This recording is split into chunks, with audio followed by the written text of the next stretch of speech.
Thank you, Mr. Gilkey.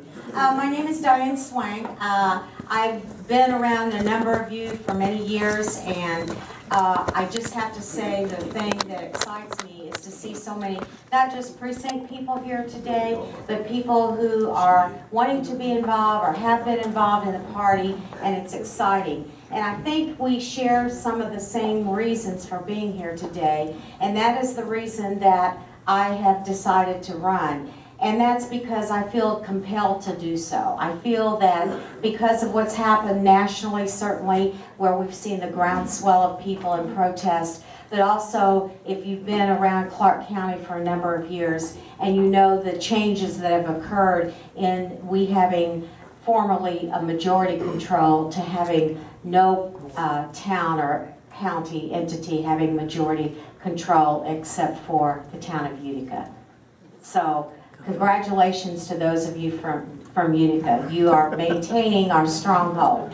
So that's great. Well, we intend to do that every step of the way. And so just a little bit about my background to explain some things that I'm going to talk about. One is I used to be a teacher back in another lifetime. In fact, a couple of you know that, Tammy Bussey. Yes, I used to teach Tammy up in New Washington.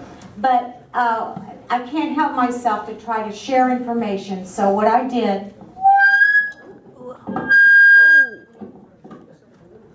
in holding meetings throughout the county, one of the things that I realize is that oftentimes we focus on Jeff Township, Clarksville, Jeff, Utica, because 70% of the population lives in this township.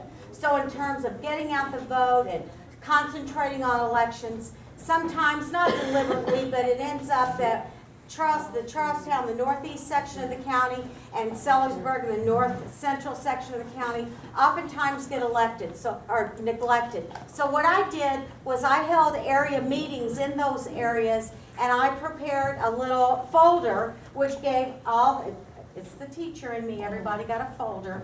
And so the rules are in here, a little bit about my background.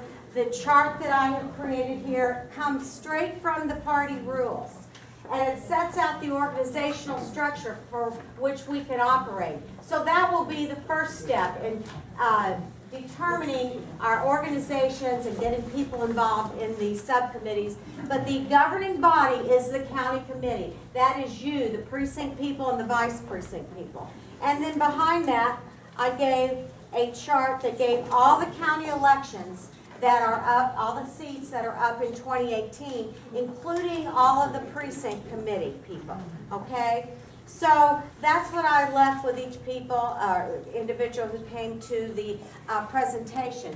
So one of the things that I want to share with you that hopefully will help you understand why I believe that I can be of help, and that's really what we're talking about. How can we help? And because I felt compelled to do something, not just sit back and say, oh, we really need some strong leadership, or we really need a better organization. I just couldn't do that any longer. I said, well, I know I have the skills and the experience to help out, so I jumped in on this. So a little bit about my background. I'm in the insurance business. I mentioned that I used to teach school a number of years ago. I've been in sales and marketing practically my whole life.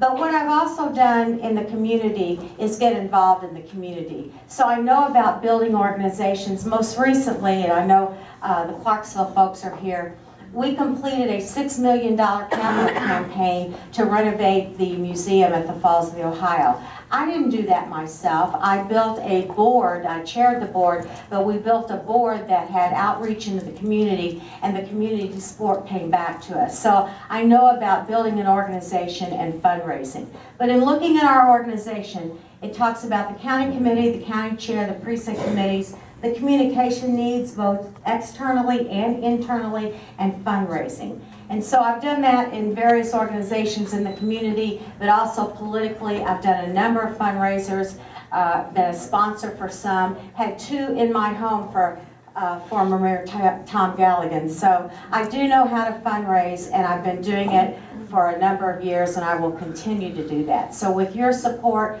I appreciate you being here today, and if successful, look forward to working with all of you. Thank you.